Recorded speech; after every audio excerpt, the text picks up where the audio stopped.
सुनसान सड़क, बिजली के खंभों पर लगी टिमटिमाती लाइटें जैसे मरने को हों।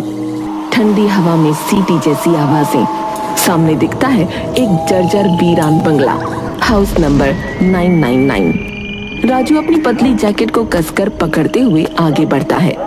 सड़क की नमी और दूर कुत्ते की आवाज माहौल को और अजीब बनाती है। साले ने नौकरी भी नहीं दी, इतनी दूर चलकर आया और सीधा मना। वो सर झुकाए चलता रहता है। तभी एक पुरानी ब्लैक कार उसके पास आकर रुकती है। इंजन की आवाज हल्की और अजीब सी गूंजती है। कार का शीशा धीरे धीरे नीचे होता है। अंदर बैठा आदमी आधे अंधेरे में सिर्फ उसकी लाल आंखें चमकती हैं। तुम्हें नौकरी चाहिए ना? जी हाँ, चाहिए तो है। तो कल रात आ जाना, यहीं इस बंगले में, हाउस नंबर 999। नाइट शिफ्ट है। पर करना क्या होगा? कुछ नहीं, बस रहना है। रात भर देख रेख करनी है। कुछ गीले नोट निकालकर राजू की तरफ बढ़ाता है। ये एडवांस है, तुम्हारी पहली रात का मेहनताना। राजू पैसे लेते ही कांप उठता है, जैसे किसी ने बर्फ छुआ दिया हो। ये तो गीले हैं और इनमें से अजीब सी बदबू आ रही है। कल रात ठीक 12 बजे, देर मत करना। वो शीशा ऊपर करता है। कार आगे बढ़ती है, पर अगले मोड़ पर जाकर गायब हो जाती है। राजू वहीं खड़ा रह जाता है। उसकी आंखें अभी भी उसी दिशा में टिकी है। ये कौन था? और ये पैसे सड़े हुए जैसे लग रहे हैं। तभी पास के लैंप से स्पार्क निकलता है और अचानक पीछे से एक फुसफुसाहट सुनाई देती है। वो लौटेगा हर रात किसी नए को लेने। राजू झटके से पलटता है, पीछे कोई नहीं।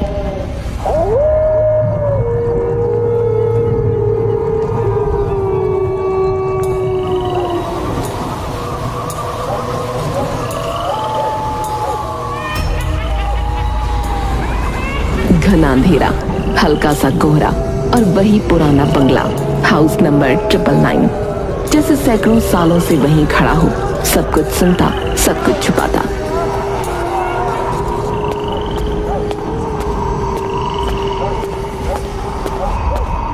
राजू आधी रात को वहीं पहुंचता है।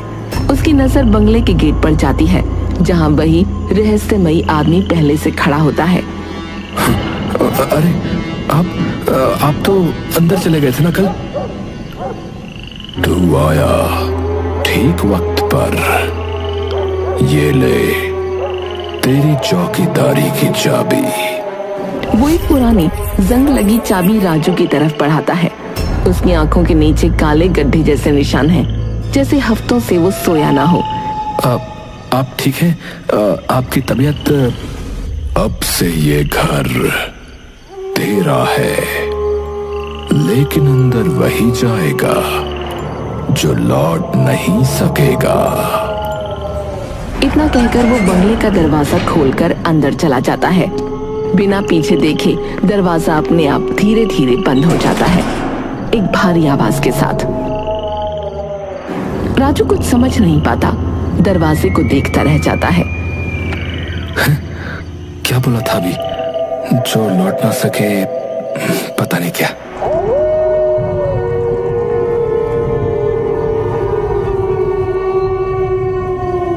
कुछ देर बाद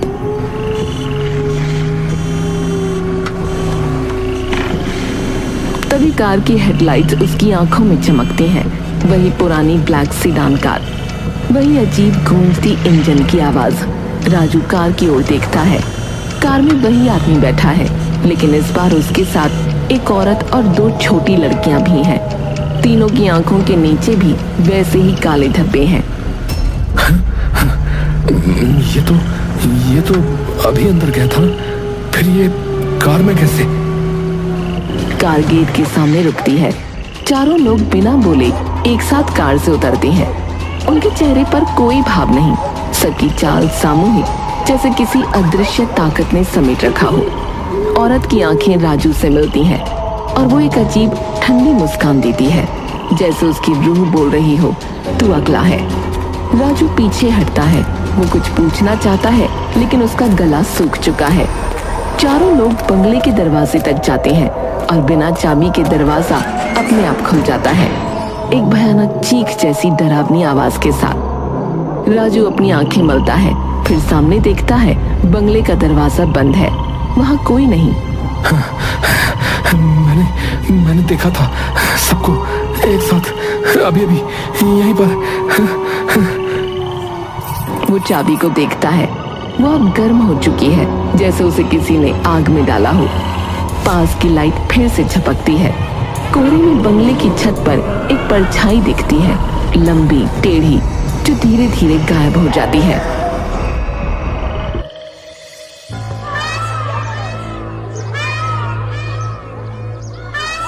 सुबह की रोशनी कमरे में झांक रही है, लेकिन माहौल फिर भी भारी है। राजू थका हुआ, आंखों में नींद और डर लिए बैठा है। उसकी पत्नी सुमन रसोई के बाहर आती है, चेहरा बिगड़ा हुआ। राजू, ये कैसी बदबू है घर में? उल्टी सी आने लगी मुझे।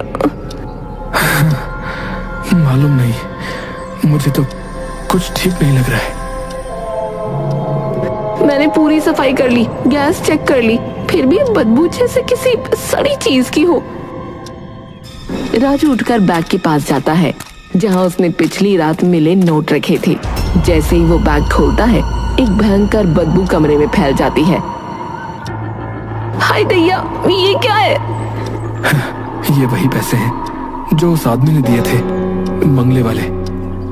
वो नोट निकालता है। अब वो काले पड़ चुके हैं और उनमें से चिपचिपा पसीना जैसा कुछ लगा हुआ है।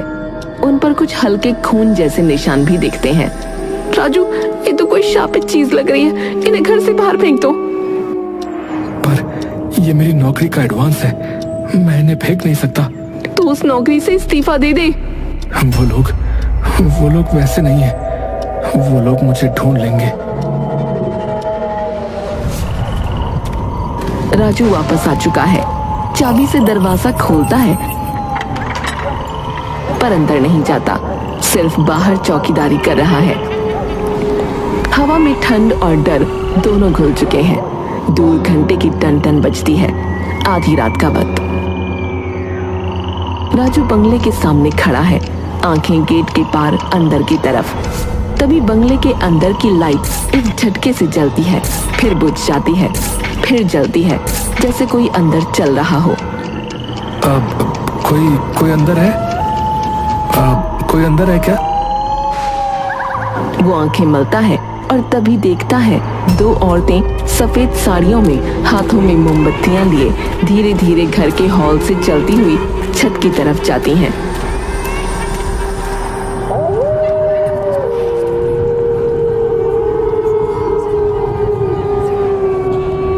उनके चेहरे नहीं दिखते, बाल लंबे खुले हैं और मोमबत्तियों की धीमी रोशनी में उनके पांव जमीन को छूते नहीं।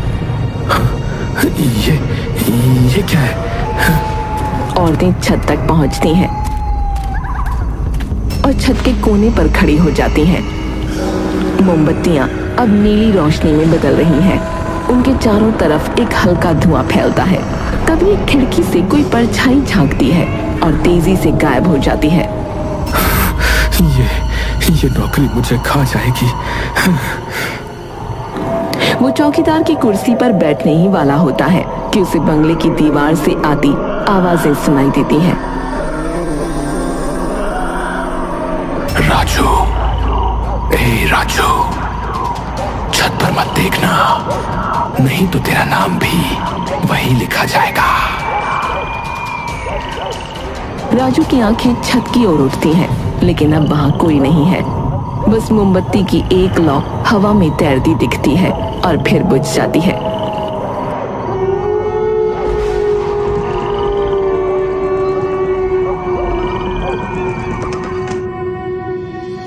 सुबह की हल्की रोशनी लेकिन हवा में अब भी रात की सर्दी और कुछ अनदेखा डर लिपटा हुआ है। राजू अब भी कुर्सी पर बैठा है, पूरी रात की थकान, आंखों के नीचे गहरे काले घेरे। बंगले के सामने वाली सड़क से लोग निकल रहे हैं।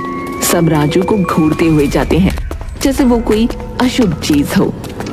अरे ये वही आदमी है ना जो उस बंगले की रात की ड्यूटी करता है? हाँ, लेकिन अब तक ये जिंदा कैसे है भाई? राजू इन बातों को सुनता है लेकिन अनसुना करता है। तभी सामने से एक बुजुर्ग बाबा फटे पुराने कपड़े पहने, हाथ में झोली लिए, लड़खड़ाते कदमों से आते हैं। कुछ दे दे बेटा, भूखा हूँ। रुकिए बाबा, देता हूँ। राजू जेब से वही नोट निकालता है जो उस अजीब आदमी ने दिए थे, लेकिन जैसे ही वो नोट बाबा की तरफ बढ़ाता है, बाबा की नजर बंगले पर पड़ती है। वो एकदम सख्त हो जाता है, आंखें फैल जाती हैं।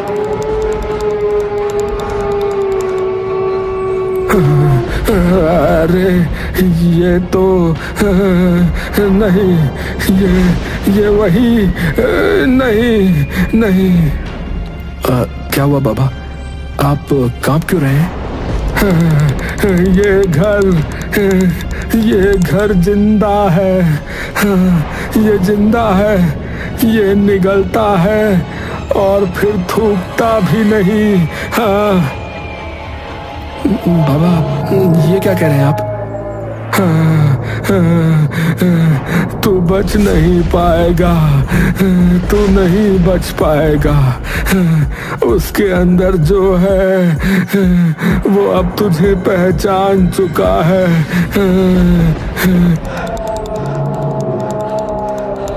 और तभी बाबा जोर से चीखता है, जैसे किसी अदृश्य ताकत ने उसके मन को तोड़ दिया हो। उसकी आंखें दीवारों में हैं। मत देखो उस बंगले को। नहीं नहीं नहीं। वो अपनी झोली छोड़कर पागलों की तरह चिल्लाता हुआ वहां से भाग जाता है। नहीं। राजू स्तब्ध। उसकी उंगलियों में नोट अब भी फंसे हैं, लेकिन अब वो नोट सांवले से काले पड़ चुके हैं, जैसे बाबा की चीखों से उन पर कुछ उतर आया हो।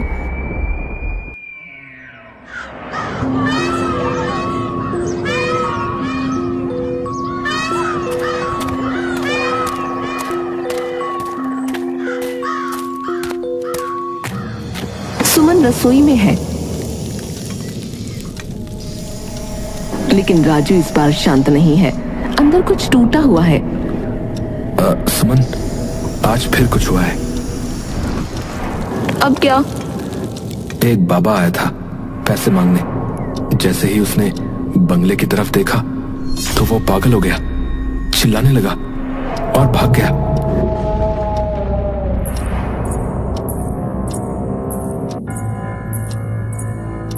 क्या बोला उसने?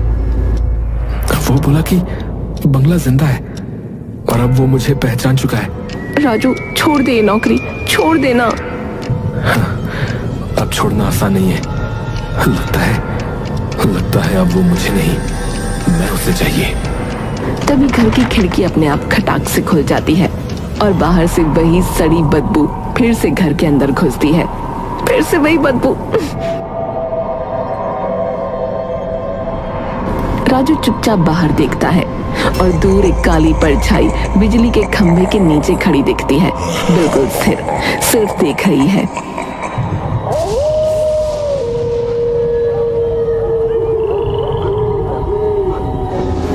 रात के 2 बजे बंगले के बाहर अब तेज हवा चल रही है। दरवाजा खुद ब खुद धीरे से झरमराता है। राजू अब तक ड्यूटी पर है, लेकिन प्यास उसे परेशान कर रही है। एक गिलास पानी तो पी ही लो, वैसे भी सब सो रहे होंगे। राजू धीरे धीरे बंगले के दरवाजे की ओर बढ़ता है, कुंडी दबाता है, खुली होती है। वो हौले से अंदर कदम रखता है। भीतर की हवा बासी और सड़ी हुई है। कमरे में एक भी बल्ब नहीं जल रहा। केवल गलियारे के कोने से आ रही हल्की नीली रोशनी रास्ता दिखा रही है। कोई है? वो रसोई की ओर बढ़ता है, तभी पीछे से किसी के चलने की आहट आती है। कौन है? कौन है? एक औरत सामने खड़ी है, वही उस अजीब आदमी की बीवी। मैडम मुझे सिर्फ पानी।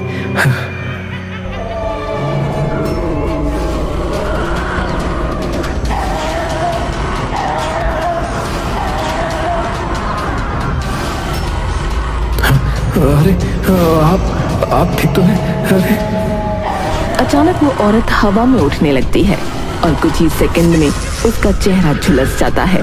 बाल बिखरते हैं, आंखें काली हो जाती हैं। अब वो भूत बन चुकी है। अब तू भी यहीं रहेगा हमारे साथ। राजू भागने की कोशिश करता है,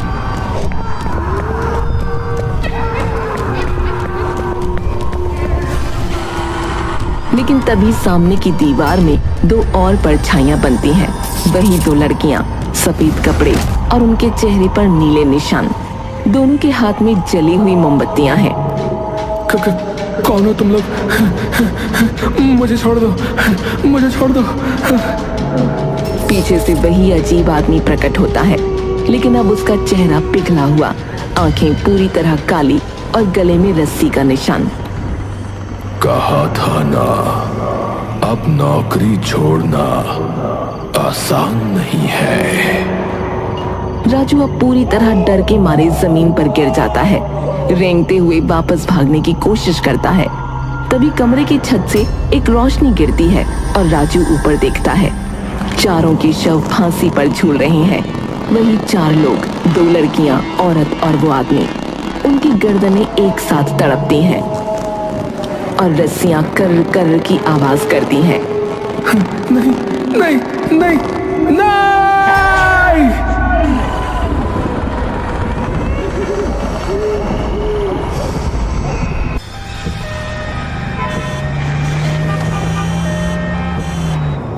धीरे धीरे एक हार्ट मॉनिटर की बीपिंग सुनाई देती है। राजू की आंखें खुलती हैं। वो अब अस्पताल के बेड पर है, माथे पर पट्टी, आंखें सूजी हुई। राजू उठ गया, भगवान का शुक्र है। वो सब सच था। मैंने देखा, लटके हुए थे चारों। डॉक्टर ने कहा तुम्हारा शुगर लो हो गया था, शायद कोई बुरा सपना। नहीं, ये सपना नहीं था। वो सब मर चुके थे और अब वो बंगला, वो उन्हें निगल चुका है। कैमरा खिड़की की ओर जाता है, जहां से वही बंगला हाउस नंबर 999 दूर एक धुंधली परछाई की तरह दिखता है।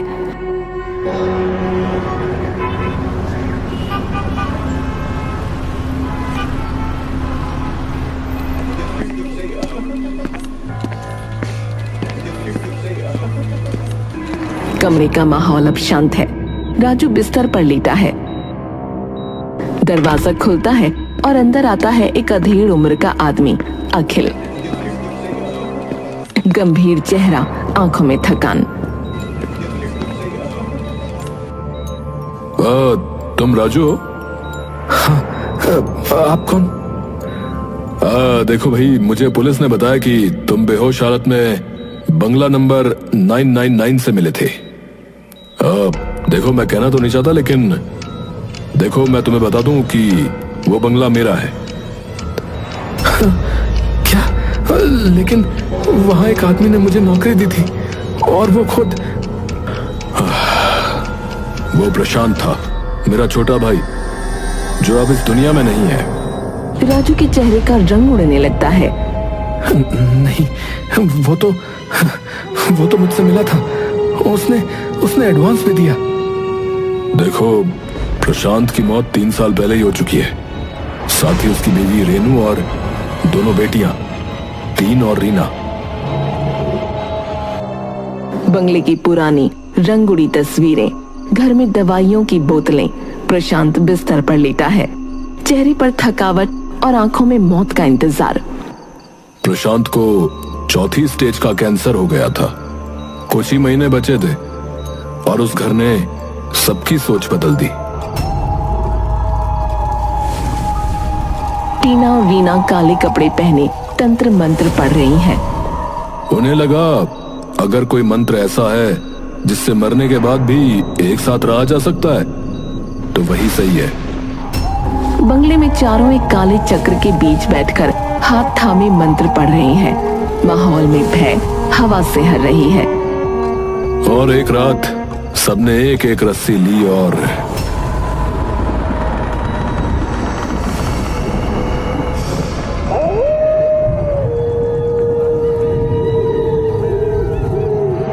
इसीलिए उनकी आत्माएं अब भी वहां हैं, एक साथ बंगले में। हाँ, और शायद अब वो बंगला ही उनका संसार बन गया है। मुझे वहां दोबारा जाना होगा, आखिरी बार। राजू, वो लोग अब इंसान नहीं रहे। मैं डर कर नहीं जीऊंगा। जो देखा है उसका सच दुनिया को पता होना चाहिए। आप मेरे साथ चलिए। अखिल कुछ देर सोचता है, फिर हाँ में सिर हिलाता है।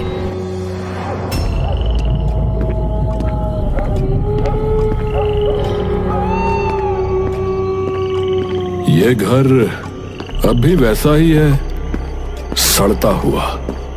राजू दरवाजे पर खड़ा है, आंखें बंद। राजू, राजू। राजू अचानक आंखें खोलता है, आंखें काली हो चुकी हैं। 3 साल बाद आया है तू अखिल। अब हम सब तैयार हैं। हाँ? क्या बकवास है ये? जहर तूने मिलाया था खाने में और फंदे पर लटका दिया हमें। अब तेरा समय है। तभी कमरे की लाइट झपकती है। छत से 3 साई नीचे उतरते हैं। रेनू, टीना और रीना, सभी के गले में रस्सियां, आंखें जल रही हैं। नहीं, नहीं, तुम लोग मर चुके हो। नहीं, मौत हमारे लिए मोक्ष नहीं थी। अब तू मिलेगा हमें। चारों आत्माएं अखिल पर झपटती हैं। नहीं, नहीं।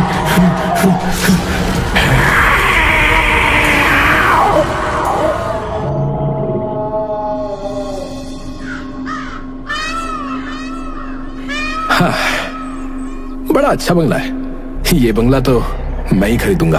हाँ।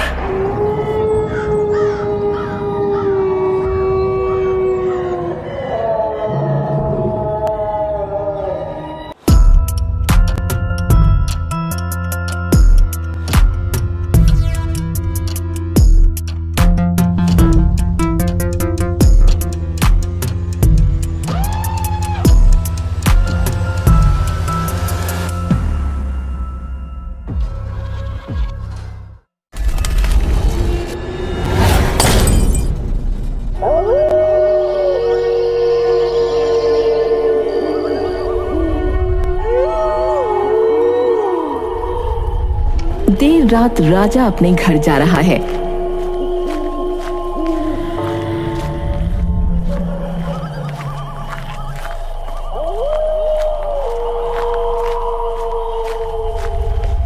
रात बहुत हो चुकी है। चारों तरफ सन्नाटा है।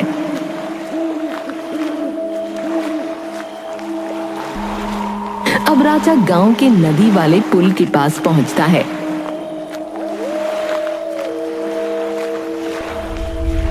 वहां वो देखता है एक औरत जो दुल्हन के लिबास में है, वो नदी में छलांग लगाने जा रही है। अरे ये क्या? मुझे इन्हें रोकना होगा।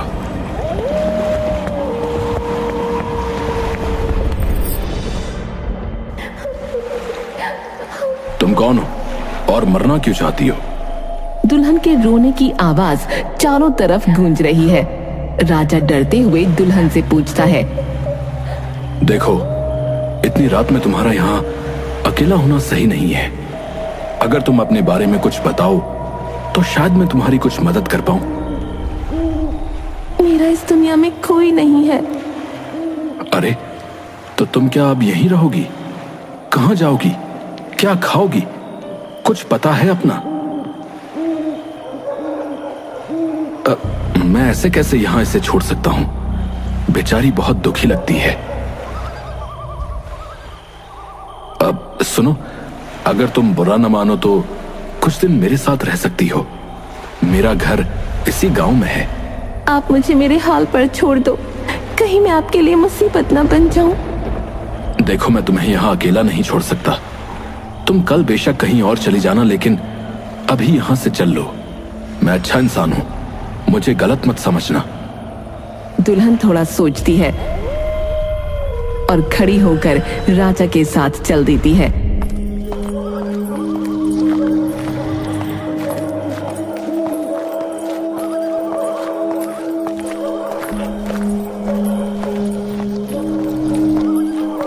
राजा और दुल्हन राजा के घर पहुंचते हैं।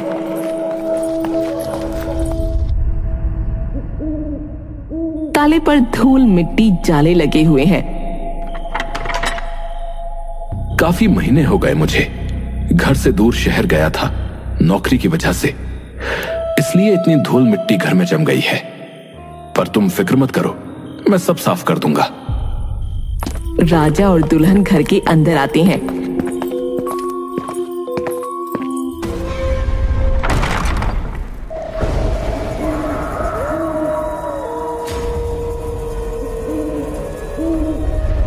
जहां राजा अपने घर को उसे दिखाता है।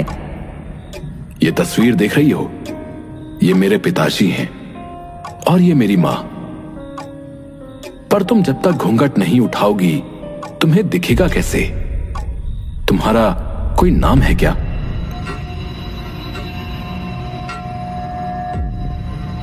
आप जो चाहे मुझे प्यार से बुला सकते हैं।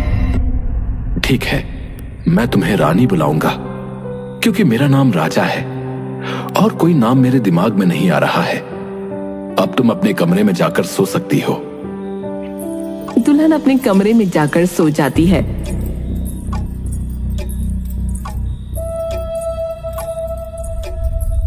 लेकिन वो अपना घूंघट नहीं उठाती और राजा अपने कमरे में। तभी देखते हैं कि राजा के कमरे की खिड़की के बाहर बहुत सारे कुत्ते आ चुके हैं।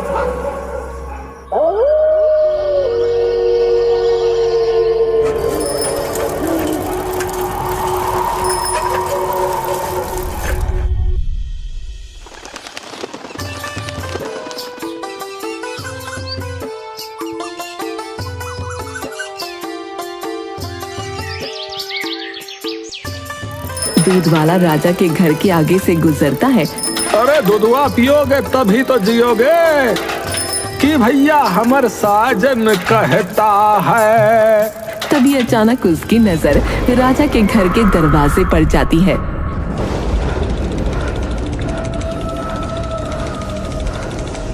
अरे दैया रे दैया, जैका देख लिया हमने सुबह सुबह। ये कैसे हो सका था भैया?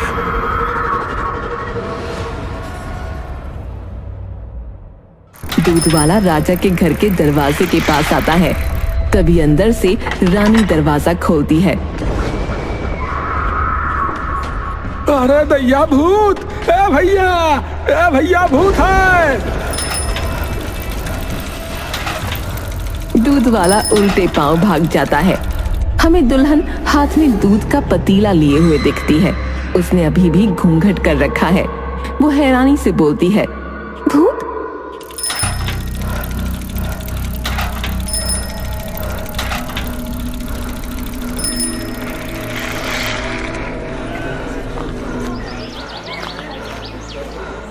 सरपंच जी, हमारी बात सुनिए, अनर्थ हो गया।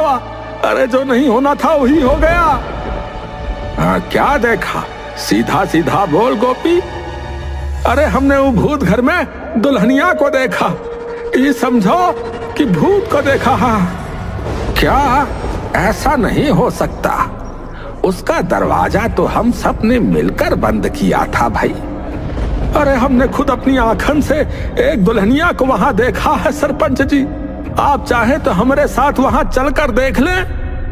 नहीं नहीं, अभी नहीं, अभी मुझे बहुत काम है। उस घर को हम सुबह देखने चलेंगे, तब तक ये बात किसी को मत बताना। ठीक है सरपंच जी, हम जो है कल सुबह आपके पास वक्त से पहुंच जाऊंगा। हाँ,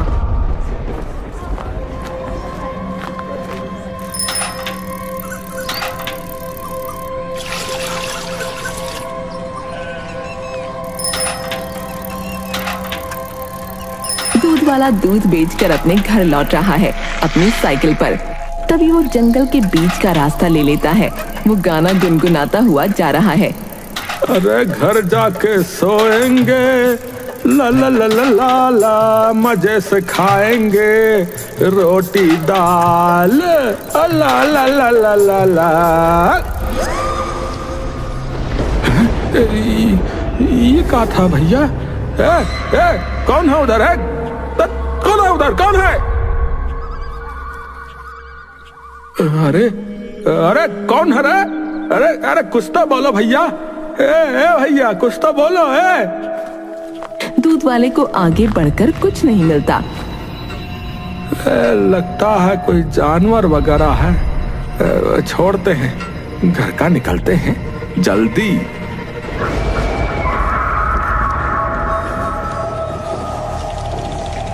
भैया भैया बचावा।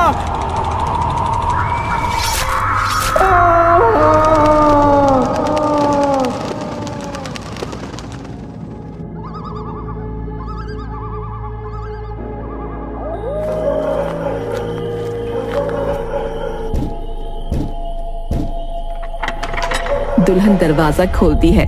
उसके सामने राजा खड़ा है जो अपनी नौकरी से आज लेट लौटा है। क्या तुम सो गई थी रानी? माफ करना, मुझे आज थोड़ी देर हो गई। कोई बात नहीं, मेरी आंख लग गई थी। तुमने खाना खा लिया? वैसे बुरा ना मानो तो मैं तुमसे एक बात पूछूं? पूछिए। तुम्हारा ये हाल किसने किया? दुल्हन के लिबास में तुम उस पुल के नीचे कैसे पहुंची और आत्महत्या भी करने जा रही थी? मैं अनाथ हूँ। मेरे गांव वालों ने मेरी एक आदमी से शादी कर दी जो शादी की रात मुझे जंगल में छोड़ गया। कुछ दिन तक मैं यूं ही भटकती रही। उसके बाद मैं हार गई। जब मुझे नदी दिखी तो मैंने सोचा ऐसी जिंदगी से तो मौत अच्छी है, लेकिन फिर वहां आप आ गए। तुम्हारी कहानी तो बहुत दुख भरी है। देखो, मैं और तो कुछ नहीं कर सकता, लेकिन एक मदद कर सकता हूँ। मेरी भी अभी कोई शादी नहीं हुई है। अगर तुम यहीं रहना चाहती हो तो तुम्हें मुझसे शादी करनी होगी। राजा अपनी जेब से एक सिंदूर की डिब्बी निकालता है। माफ कीजिएगा, मुझे अभी थोड़ा वक्त चाहिए इसके लिए। तुम मुझे गलत मत समझो। सच कहूं तो इस गांव में बिना शादी करे कोई रहे तो लोग बातें बनाते हैं। खैर चलो, अब सो जाओ। दुल्हन की नीली आंखें राजा को घूरती हैं, पर राजा अपने कमरे में जाकर सो जाता है।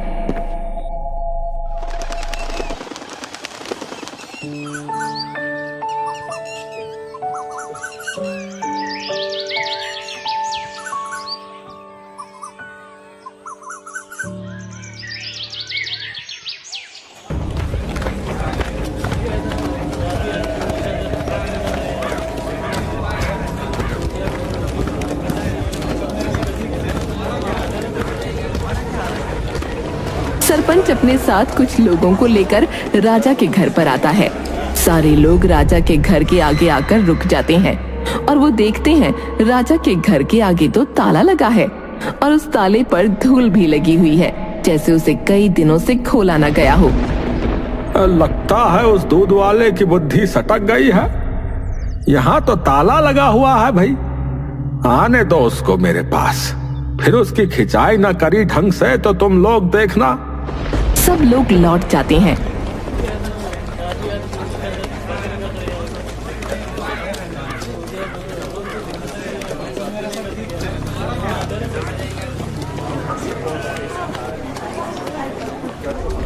सब लोगों के जाने के बाद सरपंच और उसके साथ कुछ लोग राजा के घर से वापस जा रहे हैं।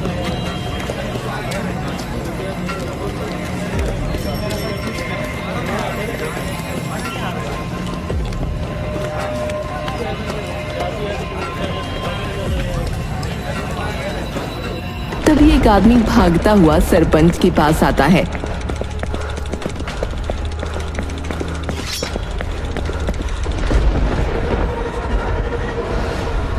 सरपंच जी उधर जंगल में एक सरकटी लाश पड़ी हुई है। क्या? चलो तो जरा देखें।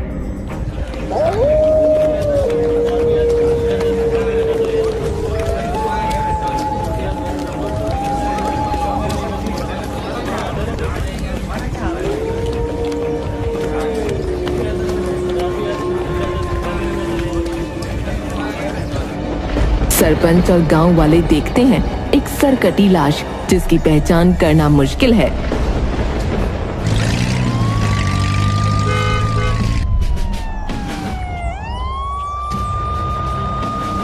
सरपंच जी, लाश की पहचान हो गई है।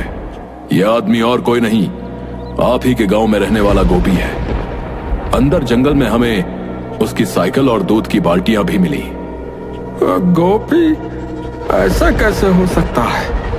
कल तो वो मुझको मिला था, उसने मुझे कुछ बताया था। क्या मैं जान सकता हूं उसने आपको क्या बताया था? हमारे गांव में एक भूतिया घर है जो बहुत सालों से बंद था, लेकिन कल उसने मुझे कहा कि उस घर में कोई रह रहा है। उसने किसी दुल्हन को वहां देखा है, लेकिन आज सुबह मैं वहां गया था, घर में ताला लगा हुआ था। इस घर को भूतिया घर क्यों कहते हैं? बहुत साल पहले इस घर को एक परिवार ने खरीदा था। फिर कुछ दिन तक सब कुछ अच्छा रहा, लेकिन फिर झगड़े होने लगे। परिवार में माँ बाप और उनका बेटा बहू थे। एक रात माँ बाप गायब हो गए। बहू की सरकटी लाश और बेटे की जली हुई लाश उस घर से मिली। बाद में उसी परिवार के कुछ लोग आकर उस घर में रहे, लेकिन सब धीरे धीरे गायब होते रहे। अब जब भी उस घर में आकर कोई रहता है, अजीब घटनाएं होने लगती हैं। इसलिए हम ही ने उस घर को खाली देखते हुए जो है ताला लगाया था। अच्छा, क्या मैं वो घर देख सकता हूँ? हाँ, यहाँ से थोड़ी ही दूरी पर है।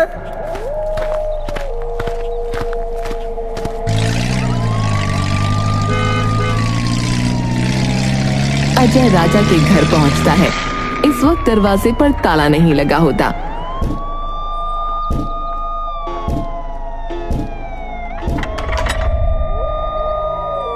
नमस्ते, मेरा नाम अजय है। मैं इस गांव का थानेदार हूँ। जी नमस्ते। आपसे कुछ पूछना है। क्या आप किसी गोपी दूध वाले को जानती हैं? जी नहीं, मैं इस गांव में नई आई हूँ। हाँ, एक दिन एक दूध वाला यहाँ आया जरूर था, लेकिन मैंने उसे दूर से ही देखा। उसकी मौत हो चुकी है और इस गांव के सरपंच का कहना है कि उसने मरने से पहले इसी घर में एक दुल्हन को देखा था। क्या वो दुल्हन आप थी? जी मैंने आपको बताया ना, मैंने एक दूध वाले को दूर से यहाँ से देखा था। बस इतना ही जानती हूँ। बाकी अगर मैं कुछ आपको पूछना हो तो आप मेरे पति से पूछ सकते हैं। कहाँ हैं आपके पति? वो सुबह ही दफ्तर चले जाते हैं और देर रात घर लौटते हैं। क्या मैं आपके पति और आपका नाम जान सकता हूँ? मेरा नाम रानी है और उनका नाम राजा। कमाल का नाम है, राजा रानी। और ये कौन सा दफ्तर है जो सुबह इतनी जल्दी खुल जाता है और देर रात को बंद होता है? मैं आज देर रात आपके पति से मिलने आऊंगा। आप बता दीजिएगा उन्हें।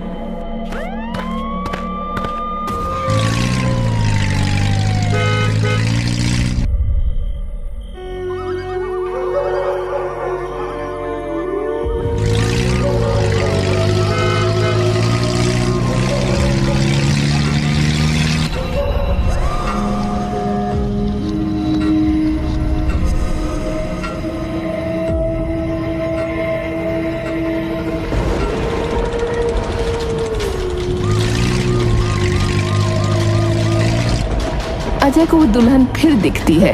वो पेड़ के नीचे बैठी रो रही है।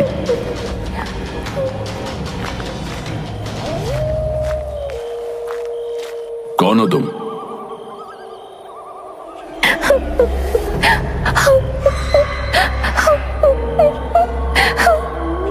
तुम्हें सुनाई नहीं देता क्या? जल्दी से अपना घूंघट उठाओ और अपना चेहरा दिखाओ। अजय डरते हुए अपनी बंदूक दुल्हन पर तान देता है। मेरा चेहरा देखेगा तू?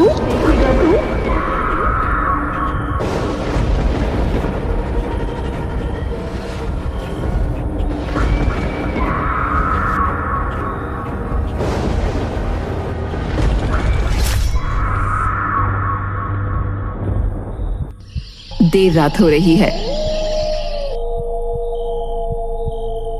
गांव रहने वाला एक आदमी घर के बाहर सो रहा है खटिया पर। तभी उसे कुछ कदमों की आवाज सुनाई देती है। वो उठकर देखता है।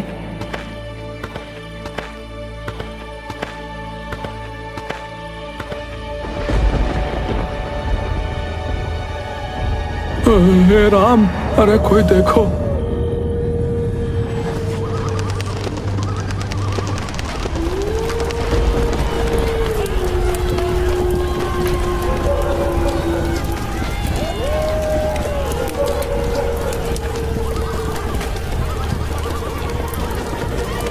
गांव के सारे लोग एक जगह इकट्ठा हो जाते हैं और सरपंच को सरकटी लाश दिखाते हैं।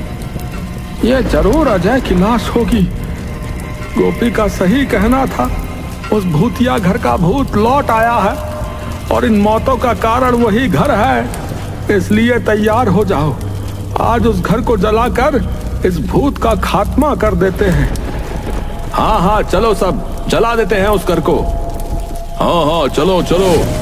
सब लोग अपने हाथों में मशाल लेकर राजा के घर की तरफ निकलते हैं।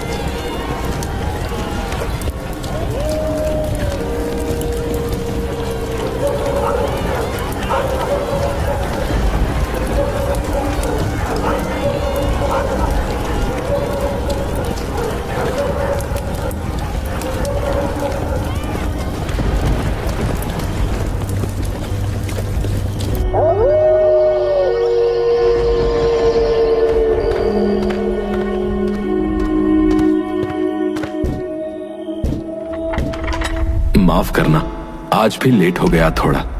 क्या करूं, काम ही ऐसा है। मैं कह रहा था, दूध खाना सब रख गया था। क्या तुमने खाना खाया? आज तो अपना घूंघट उठाकर अपना चेहरा दिखा दो। चार दीवारी के अंदर कौन देख रहा है? तुम मेरा चेहरा देखना चाहते हो ना? हाँ, कोई भूचाल थोड़ी आ जाएगा अगर तुम्हारा चेहरा दिख जाएगा तो ये लो, देखो मेरा चेहरा।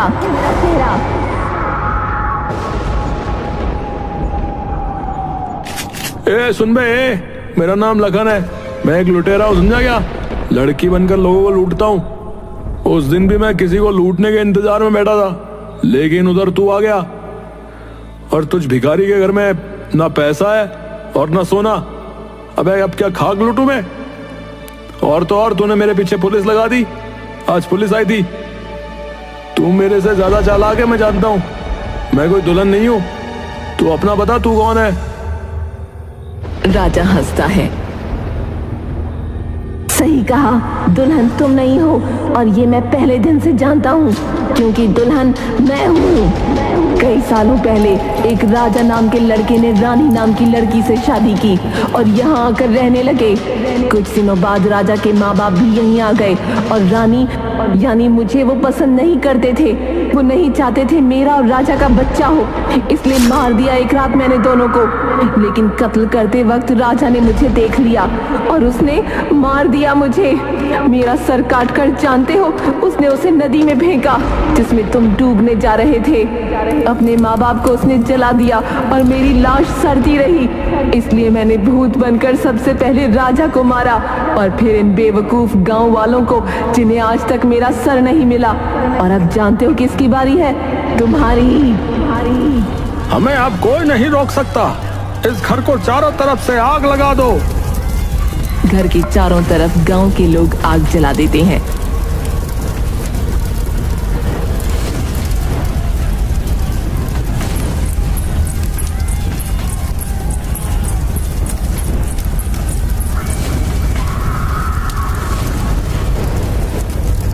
भूतिया दुल्हन इस घर के साथ जलकर मुक्त हो गई।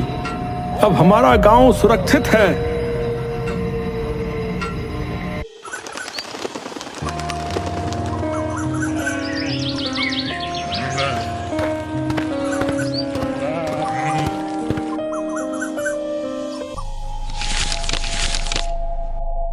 Oh